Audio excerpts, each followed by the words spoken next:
Seção 8ª. Das penalidades. Artigo 49. Para os efeitos da emissão, substituição ou anotação de carteiras de trabalho e previdência social, considerar-se-á crime de falsidade, com as penalidades previstas no artigo 299 do Código Penal. Inciso 1º.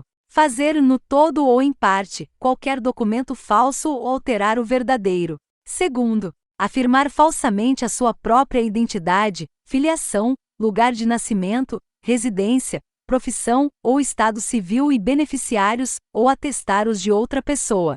3º. Servir-se de documentos por qualquer forma falsificados. 4º.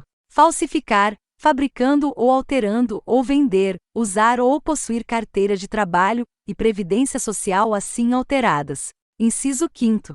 Anotar dolosamente em carteira de trabalho e previdência social, ou registro de empregado, ou confessar ou declarar em juízo ou fora dele, data de admissão em emprego diversa da verdadeira. Artigo 50.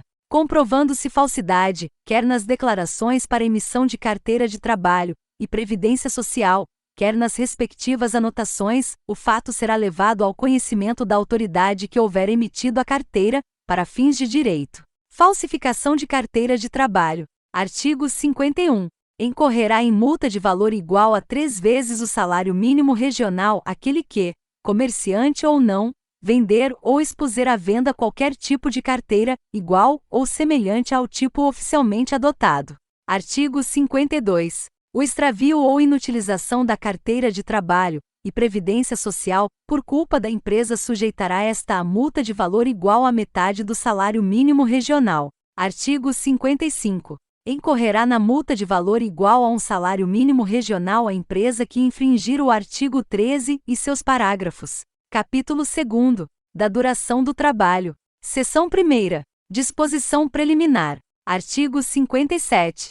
Os preceitos deste capítulo aplicam-se a todas as atividades, salvo as expressamente excluídas, constituindo exceções às disposições especiais, concernentes estritamente a peculiaridades profissionais constantes do capítulo 1º do título 3º. Seção 2ª. Da jornada de trabalho. Artigo 58. A duração normal do trabalho, para os empregados em qualquer atividade privada, não excederá de 8 horas diárias, desde que não seja fixado expressamente outro limite. Parágrafo 1º. Não serão descontadas nem computadas como jornada extraordinária as variações de horário no registro de ponto não excedentes de 5 minutos, observado o limite máximo de 10 minutos diários. Parágrafo 2º. O tempo despendido pelo empregado desde a sua residência até a efetiva ocupação do posto de trabalho, e para o seu retorno, caminhando ou por qualquer meio de transporte, inclusive o fornecido pelo empregador, não será computado na jornada de trabalho, por não ser tempo à disposição do empregador. Artigo 58-A. Considera-se trabalho em regime de tempo parcial aquele cuja duração não exceda a 30 horas semanais, sem a possibilidade de horas suplementares semanais, ou ainda, aquele cuja duração não exceda a 26 horas semanais, com a possibilidade de acréscimo de até 6 horas suplementares semanais. Parágrafo 1º. O salário a ser pago aos empregados sob o regime de tempo parcial será proporcional à sua jornada, em relação aos empregados que cumprem, nas mesmas funções, tempo integral. Parágrafo 2º. Para os atuais empregados, a adoção do regime de tempo parcial será feita mediante opção manifestada perante a empresa, na forma prevista em instrumento decorrente de negociação coletiva. Parágrafo 3º. As horas suplementares à duração do trabalho semanal normal serão pagas com o acréscimo de 50% sobre o salário hora normal. Parágrafo 4º. Na hipótese de o contrato de trabalho em regime de tempo parcial ser estabelecido em número inferior a 26 horas semanais, as horas suplementares, a este quantitativo, serão consideradas horas extras para fins do pagamento estipulado no parágrafo 3º, estando também limitadas a 6 horas suplementares semanais.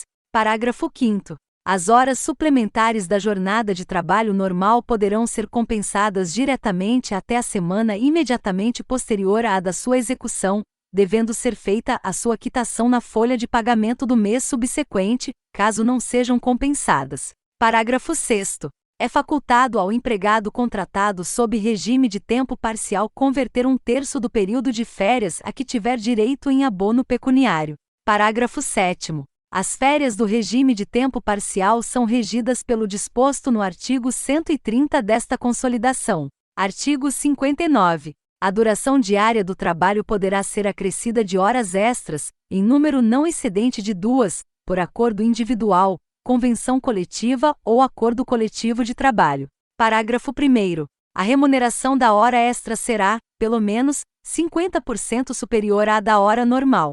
Parágrafo 2º. Poderá ser dispensado o acréscimo de salário se, por força de acordo ou convenção coletiva de trabalho, o excesso de horas em um dia for compensado pela correspondente diminuição em outro dia, de maneira que não exceda, no período máximo de 1 ano, a soma das jornadas semanais de trabalho previstas, nem seja ultrapassado o limite máximo de 10 horas diárias. Parágrafo 3º. Na hipótese de rescisão do contrato de trabalho sem que tenha havido a compensação integral da jornada extraordinária, na forma dos parágrafos 2º e 5º deste artigo, o trabalhador terá direito ao pagamento das horas extras não compensadas, calculadas sobre o valor da remuneração na data da rescisão. Parágrafo 5º. O banco de horas de que trata o parágrafo 2º deste artigo poderá ser pactuado por acordo individual escrito, desde que a compensação ocorra no período máximo de 6 meses. Parágrafo 6º. É lícito o regime de compensação de jornada estabelecido por acordo individual, tácito ou escrito, para compensação no mesmo mês. Artigo 59-A. Em exceção ao disposto no artigo 59 desta Consolidação, é facultado às partes, mediante acordo individual escrito, convenção coletiva ou acordo coletivo de trabalho, estabelecer horário de trabalho de 12 horas seguidas por 36 horas ininterruptas de descanso, observados ou indenizados os intervalos para repouso e alimentação.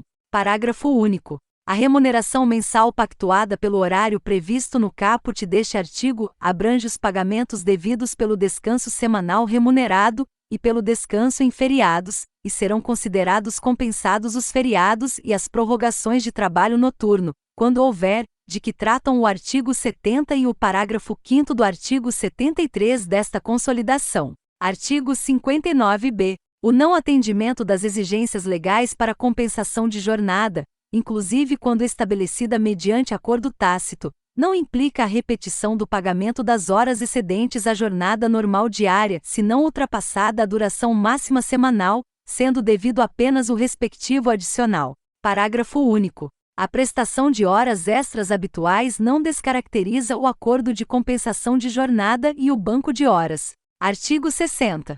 Nas atividades insalubres, assim consideradas as constantes dos quadros mencionados no capítulo da Segurança e da Medicina do Trabalho, ou que neles venham a ser incluídas por ato do Ministro do Trabalho, Indústria e Comércio, quaisquer prorrogações só poderão ser acordadas mediante licença prévia das autoridades competentes em matéria de higiene do trabalho, as quais, para esse efeito, procederão aos necessários exames locais e à verificação dos métodos e processos de trabalho, quer diretamente, quer por intermédio de autoridades sanitárias federais, estaduais e municipais, com que entrarão em entendimento para tal fim. Parágrafo único. Excetuam-se da exigência de licença prévia as jornadas de 12 horas de trabalho por 36 horas ininterruptas de descanso. Artigo 61.